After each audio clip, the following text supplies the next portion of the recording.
त्रिस्तरीय पंचायत चुनाव में भाजपा ने जोरदार प्रदर्शन कर कांग्रेस और बसपा के गणित को पूरी तरह से बिगाड़ कर रख दिया है। जिला पंचायत की 44 में से 14 सीट जीतकर भाजपा ने न केवल प्रतिद्वंद्वियों पर बढ़त बनाने में कामयाबी हासिल की है, बल्कि इसके साथ ही अब अन्य दलों के विजयी सदस्यों को अपने पाले में लाकर और निर्दलियों की मदद से पहली बार वोट पर भाजपा आ रही है।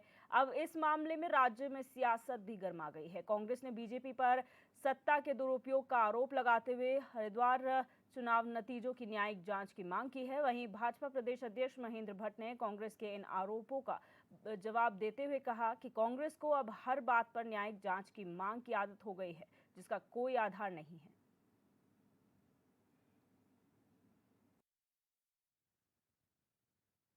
देखिए, भारतीय जनता पार्टी को अपेक्षा जो हमने की थी उससे तो कम रहा, लेकिन ये भी सच है कि पहली बार भारतीय जनता पार्टी के 14 कार्यकर्ता जो हमने घोषित चुनाव जीत कर आए, उस जीत का प्रभाव इतना व्यापक रहा कि अनेकों निर्दलीय बसपा कांग्रेस के लोग जो जीते हुए जिला परिषद सदस्य थे, बीटीसी मेंबर हैं, वो हमारे साथ जुड़ना प्रारंभ हुआ।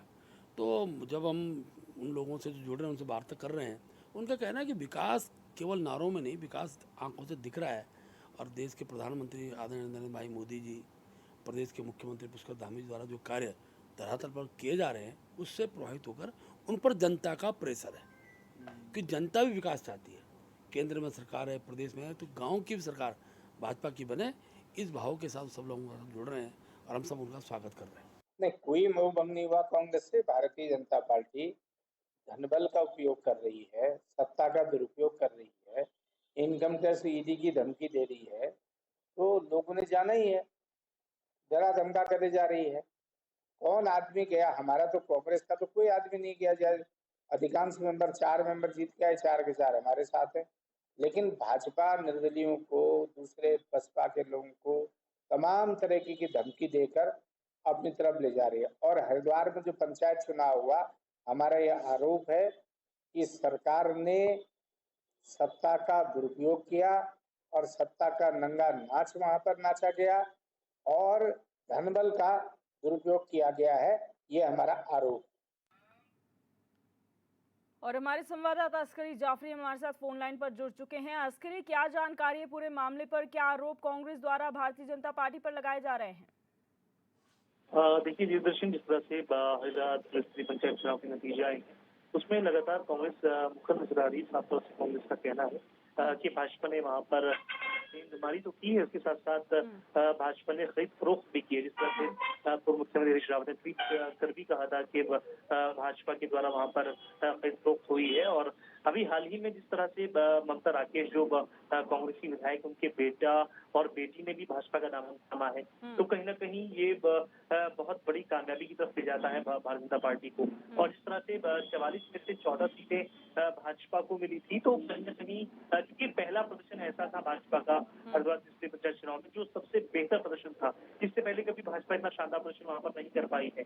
लेकिन जिस तरह से 44 में से 14 सीटों का जीतना भारतीय जनता पार्टी को जो है जीत की तरफ लेकर जाता है, क्योंकि और भी तमाम जो अन्य दल हैं वो भी उनके जो तमाम जिताऊ कैंडिडेट हैं जो जीत चुके हैं, वो भी भाजपा का दामन थाम रहे हैं। तो कहीं ना कहीं कांग्रेस इसमें सवाल ये उठा रही है कि बहुत गड़बड़ हुई है चुनावों में, इसकी जांच होनी चाहिए। इसको लेकर के खुद जो प्रदेश अध्यक्ष महेंद्र भट्ट, उन्होंने साफ तौर से कहा है कि कांग्रेस को हर वक्त कहीं ना कहीं शक शुबा की राजनीति कांग्रेस करती है।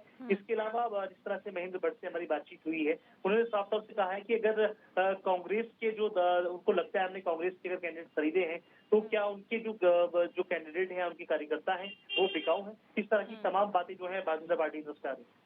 जी अस्करी, जिस तरीके से कांग्रेस ने यहाँ पर मांग उठाई है कि आप यहाँ पर जांच करें, इसकी न्यायिक जांच होनी चाहिए, लेकिन भाजपा ने इस बात को नकारा है। हमने चुनाव के समय पर देखा है, जब मतगणना हो रही थी उस समय भी कुछ सेक्शंस ऐसे थे जहाँ पे काउंटिंग हो रही थी, वहाँ पर आरोप लगा था कि बैलेट बॉक्सेस जो हैं वो खुले हुए आए थे, उनकी सील टूटी हुई थी, कई जगह पे सील और मोमबत्तियाँ पाई गई हैं, इस तरीके के आरोप भी लगाए गए थे। क्या अब इन पूरे जो मामले हैं उनको जोड़ के एक बार जाँच की जाएगी इस मामले में? कि कांग्रेस लगातार जांच की मांग तो कर रही है, लेकिन अभी इस पर जो स्थानीय प्रशासन है उसने कोई कदम नहीं उठाया, क्योंकि वहां पर कई बार जो है रिकाउंटिंग हुई थी। रिकाउंटिंग के बाद जिनको जीत का सर्टिफिकेट मिलना था वो मिल चुका है। अब चुनाव के चूंकि नतीजे भी आ चुके हैं और तमाम जो चुनावी प्रक्रिया है या जो नतीजों की प्रक्रियाएं थी वो पूरी हो चुकी है। हालांकि कांग्रेस लगातार इल्जाम भी लगा रही है सत्तासीन पार्टी भाजपा पर कि वहां पर पावर का इस्तेमाल किया गया है और धनबल के जरिए जो है 14 सीटें वहां पर जीती गई हैं। जिस तरह से लगातार पूर्व मुख्यमंत्री हरीश रावत भी काफी मुखर नजर आ रहे हैं, प्रदेश अध्यक्ष करण मेहरा वो भी काफी मुखर नजर आ रहे हैं और लगातार आरोप लगा रहे हैं कि कांग्रेस ने वहां पर अपनी पूरी हुंडई दिखाई है और पावर का बेजा इस्तेमाल किया है। इसकी जांच की मांग कर रहे हैं। जी अस्करी, बहुत शुक्रिया जानकारी देने के लिए। तो आपको बता दें कि लगातार कांग्रेस यहां पर त्रिस्तरीय पंचायत चुनाव के बाद भाजपा पर आरोप लगा रही है कि यहां पर खरीद फरोख्त की जा रही है और गलत ढंग से चुनाव जीता गया है। अब इसकी न्यायिक जांच की मांग की जा रही है कांग्रेस की तरफ से। लेकिन अगर भारतीय जनता पार्टी की बात की जाए तो प्रदेश अध्यक्ष का ये कहना है कि अब कांग्रेस की आदत हो चुकी है हर चीज में न्यायिक जांच की मांग करने की। जो लोग हैं उन्होंने विकास के दम पर जो है वोट किया है और भाजपा को जिताया है और सभी विकास चाहते हैं और यही वजह है कि भारतीय जनता पार्टी ने सभी को पछाड़ते हुए त्रिस्तरीय पंचायत चुनाव में जीत हासिल की है। और चाहे निर्दलीय हों या जीते हुए प्रत्याशी हों, उनको अपने पाले में लाके जो है बोर्ड में पहली बार जो है आने वाली है भारतीय जनता पार्टी। बीजेपी प्रवक्ता विनोद सुयाल हमारे साथ जुड़ चुके हैं। सर, बहुत स्वागत है आपका HNN 24/7 में। यार ये पहले वाला कट है। हेलो सर, आपको आवाज आ रही है? हाँ, मुझे आवाज आ रही है। मेरी जी सर। डबल आवाज तो नहीं हो रही? नहीं सर, आपकी आवाज ठीक आ रही है। ठीक है जी सर, आप ये बताएं कि कांग्रेस द्वारा ये आरोप लगाया जा रहा है कि त्रिस्तरीय पंचायत चुनाव में है जो घपलेबाजी हुई है और इसकी न्यायिक जांच होनी चाहिए। क्या कहेंगे सर इस पर? देखो, ऐसा है, ये तो खिसियानी बिल्ली खंबा नोचे। जी ये कांग्रेस पर ये कहावत चरितार्थ होती है जी कि जब जनता ने उन्हें हरिद्वार के अंदर नकार दिया, जब जनता ने उन्हें कुछ नहीं दिया, तो वो तरह तरह की बातें करने लग गए। मैं हरिद्वार की जनता का हृदय से आभार व्यक्त करना चाहता हूँ कि उन्होंने नरेंद्र भाई मोदी के नेतृत्व में, पुष्कर सिंह धामी के कुशल प्रबंधन में और हमारे प्रदेश के अध्यक्ष महेंद्र भट्ट जी के द्वारा बनाई गई संगठन योजना के अंतर्गत हमने हरिद्वार में जो चुनाव, ऐतिहासिक चुनाव फतह किया है, जिसमें हम जिला पंचायत का अध्यक्ष स्पष्ट बहुमत से बनाने वाले हैं और 6 के 6 ब्लॉक प्रमुख जीतने वाले हैं। और वहाँ के निर्वाचित सारे प्रतिनिधि भारतीय जनता पार्टी में जो जिस तरह से लगातार सम्मिलित हो रहे हैं, वो भारतीय जनता पार्टी के नरेंद्र भाई मोदी के नेतृत्व को दर्शाता है कि नरेंद्र भाई मोदी के नेतृत्व में लोग इस बात को पसंद करते हैं कि वास्तव में देश प्रगति की राह पर अग्रसर है। जी सर, कांग्रेस का ये भी आरोप है कि जो प्रत्याशी जीते हुए भी है, कांग्रेस के तो प्रत्याशी उन्हीं के पास है, लेकिन जो अन्य पार्टी के हैं उन्हें डरा धमकाकर जबरदस्ती बीजेपी में शामिल होने के लिए कहा जा रहा है। देखिए, लोकतंत्र में ये इस तरह का विषय मुझे लगता है कि एक सारी दुनिया जानती है और ये परिपक्व लोकतंत्र है, भारत का लोकतंत्र। और कम से कम उत्तराखंड के जो साक्षरता दर है वो बहुत अच्छी है।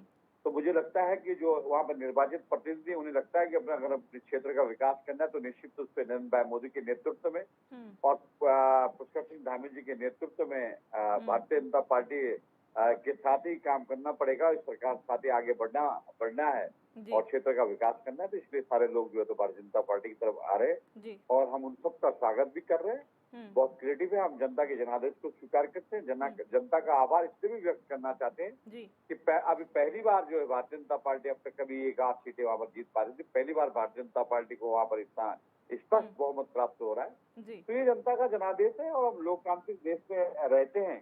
तो मेरे जो लोकतांत्रिक देश में रहने वाले नेता हैं, जो किसी भी राजनीतिक दल के हैं, जिन्होंने लोकतंत्र में जिनकी आस्था है और जो उनके लोकतंत्र के पदाधिकारी हैं किसी भी दल के, मुझे लगता है कि उन्हें जनादेश के प्रति उन्हें जनादेश का सम्मान करना चाहिए। वो कांग्रेस पार्टी हो, बहुजन समाज पार्टी हो, अन्य राजनीतिक दल हो, और उन्हें स्वीकार करना चाहिए कि वास्तव में हमारी हार हुई है तो और अपने हार के कारणों पर जाना चाहिए, न कि नुक्ताचीनी पर जाना चाहिए। सर, आपको क्यों लगता है ऐसा कि कांग्रेस इस तरीके के आरोप लगाती है? क्योंकि जब भी चुनाव होते हैं उसमें भाजपा की जीत होती है तो कांग्रेस की तरफ से आरोप लगाया जाता है कि घपलेबाजी हो रही है। क्या वजह मानते हैं कि कांग्रेस इस तरीके के आरोप लगा रही है? क्योंकि महेंद्र भट्ट जी ने साफ तौर पर कहा है कि निराधार हैं सभी आरोप। सकते हैं? क्या जवाब हो सकता है? जवाब यही हो सकता है, न उस पार्टी के पास नेता है, न नीति है, न विचारधारा है। उस पार्टी के पास सत्ता लोग नेताओं की एक फौज थी और एक परिवार से संबंध वो पार्टी थी, केवल वो गांधी परिवार से लेकर संबंध एक पार्टी थी, उनके प्रति केवल वफादारी थी। वो लोकतंत्र में क्या विश्वास उनका था नहीं। अब देश पढ़ा लिखा हो गया, आम नागरिक पढ़ा लिखा हो गया, देश की नीति और रीति को जानता है, लोकतांत्रिक व्यवस्था बहाल हो चुकी है पूरे देश के अंदर, इसलिए उनके यही हाल होने। मुझे लगता है कि अब कांग्रेस मुक्त भारत होने का अवसर आ गया। उत्तराखंड वो पहला राज्य होगा जहाँ से कांग्रेस मुक्त होने वाला है। जी सर, बहुत शुक्रिया हमारे साथ जुड़ने के लिए। तो आपने सुना जिस तरीके से विनोद सुयाल जी ने अपनी बात रखी है, और मनोज रावत जी कांग्रेस के पूर्व विधायक हैं, वो भी हमारे साथ जुड़ चुके हैं। सर बहुत स्वागत है आपका HNN 24/7 में। धन्यवाद बहुत बहुत। जी, कांग्रेस तो आरोप लगा रही है कि त्रिस्तरीय पंचायत चुनाव में घपलेबाजी हुई है। भारतीय जनता पार्टी जो है अपने मनमाने तरीके से यहाँ पर चुनाव जीती है, और अभी जो है अलग अलग पार्टियों के जीते हुए प्रत्याशियों को डराने धमकाने की कोशिश की जा रही है। लेकिन भाजपा का इससे उलट ही कहना है। उनका कहना है कि इन तमाम आरोपों में कोई आधार ही नहीं है। देखिए, आधार की कोई बात ही नहीं, ये तो अद्भुत संयोग है। इसको आधार नहीं कहेंगे, अद्भुत संयोग है कि पंचायत चुनाव में जो विभिन्न दलों से जो लोग जीते और निर्दलीय जो जीते, उनकी आत्मा एकदम से चुनाव के बाद जागृत होती है। चुनाव का नतीजा निकलने के बाद जागृत होती है। न तो चुनाव के दौरान जागृत हुई, न चुनाव से पहले जागृत हुई, और वो भारतीय जनता पार्टी की ओर चल देते हैं। देखिए, प्रत्याशियों ने खुद भी आरोप लगाए हैं और दबी जुबान आरोप लगाए हैं कि उनको जो प्रमाण पत्र होता है जीतने का, विजेता प्रमाण पत्र होता है, वो तक नहीं दिया गया। वो इस शर्त पे दिया गया कि अगर भारतीय जनता पार्टी में आना है तो प्रमाण पत्र देंगे। कई तरह के आरोप लगे हैं और इसको हरिद्वार का बच्चा बच्चा जानता है। और पंचायत चुनाव में छोटी पंचायतों को अपने कब्जे में करने का इन्होंने, उत्तर प्रदेश में तो हमने सुना था उत्तर प्रदेश में ये सब हुआ है, लेकिन अब हरिद्वार में यही देखना बाकी था। उत्तराखंड में भी इस तरह की राजनीतिक गुंडागर्दी कहेंगे इसको हम, और सत्ता का प्रयोग करके केंद्रीकरण करना।